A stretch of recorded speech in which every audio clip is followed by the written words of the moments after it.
Hello, my name is Casey Reisinger, and this is my video reflection for final assignment in EDRL 473. Here's my student ID, Casey Reisinger.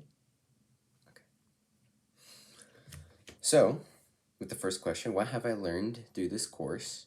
One of the first things we covered in the first week is how to better understand my students' families and strategies that they may be familiar with.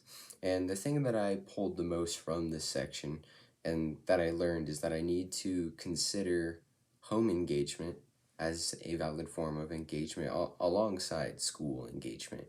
And families have commitments outside of school, such as work and their children. So being able to connect families in meaningful ways and create meaningful engagement is more important than just school engagement.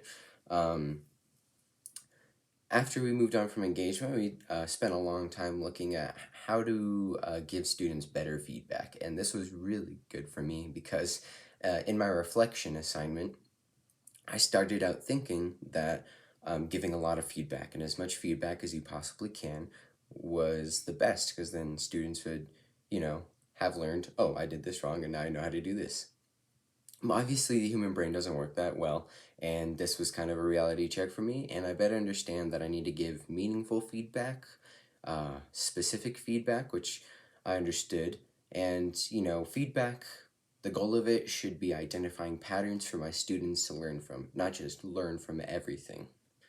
I also better understand how English language is intertwined with every academic discipline and how each one has its own aspects to master.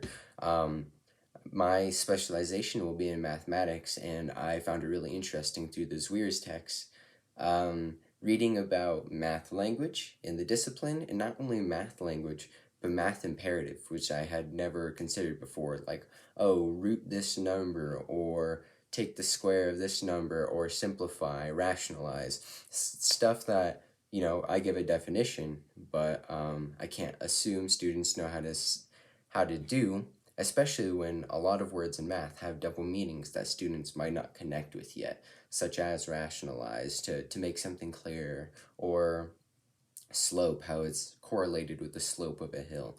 So knowing that those connections between English and math are not as clear, so having visual aids is something that I have as a goal for my future math classroom. I feel like I can better utilize student grouping, something we heavily focused on in the last part of this class.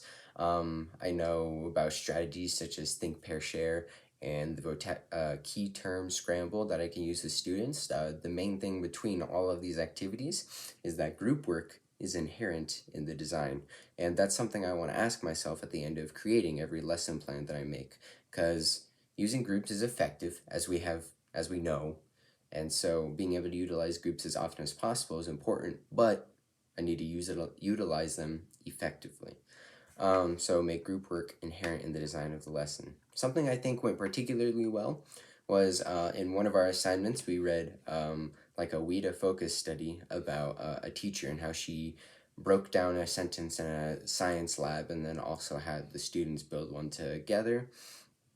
And I wanted to apply this to math, and I think I found a really cool connection between geometric proofs and this scientific assignment. Something that's missing is how I connect this to make students want to use real math language instead of just theorems, which they probably do not have a connection or care about. So that'd be the next step in this process, but I think being able to jointly deconstruct and have meaningful construction of sentences in math would be something really cool, and I want to implement in geometry class as soon as possible. So goals that I have for myself, that I want to reach out to all of my students' families and make the first contact, because that was something, one of the texts I read, is a way to help encourage families engage and be connected with their learning. Also, as I've kind of mentioned, ask myself at the end of every lesson plan that I make if group work is inherent in the design, not just grouping students because grouping is good. Anyways, I loved this course, and I feel like I learned a lot, not just about ELL students, but strategies that help everyone and how I connect English to everything that I do as a teacher.